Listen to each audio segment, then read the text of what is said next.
We also see you on billboards, spelling your name, DOKTER1. Were you always catching billboards, or is this new? I would catch billboards. I started catching billboards maybe like in '03.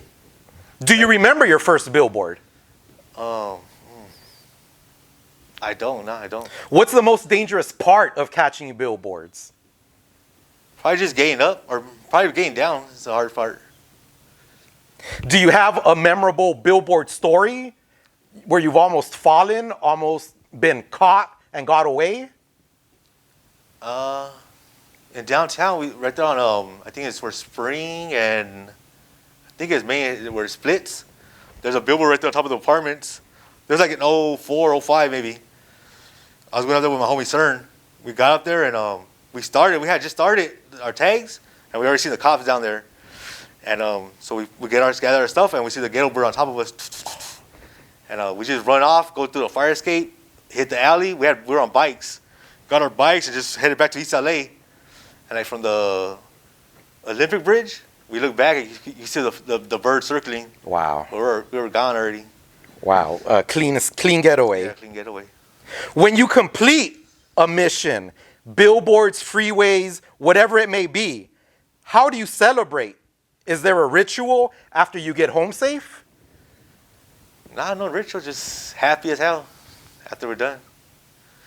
On January 1, 2022, you painted a 3-color bomb on the side of an abandoned building and numbered it 1 out of 100.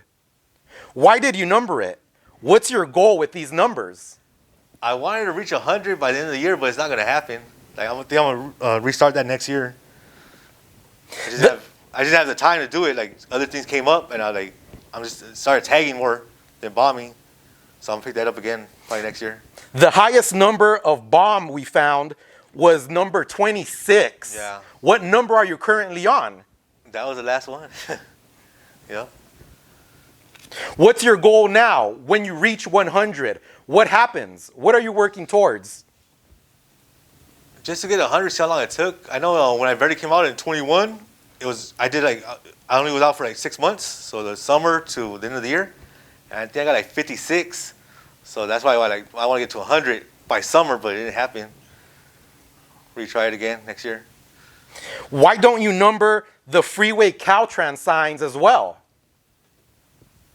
When I started, I wasn't really keeping track. It just kind of happened. Like when I started noticing they were running, like little by little, I was like doing both, and I just started focusing on that. Do you ever drive by your spots to check if your name is still up or if someone went over you? All the time, yeah. Usually where I tag or anything like that, it's like the route where I'm going to work. So I like to see myself up.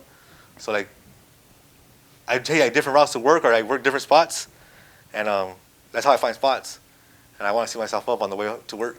Does anyone still go over you, either on purpose or accidentally, or do you see more respect put on your name? Yeah, I haven't seen no one go over me. So yeah, I guess respect. As you said before, you're known to go out riding in the daytime. When you do your big bombs on the street, do you also go on in the daytime? What's your strategy when going out daytime bombing? I just get to the spot and I just kind of feel the vibe.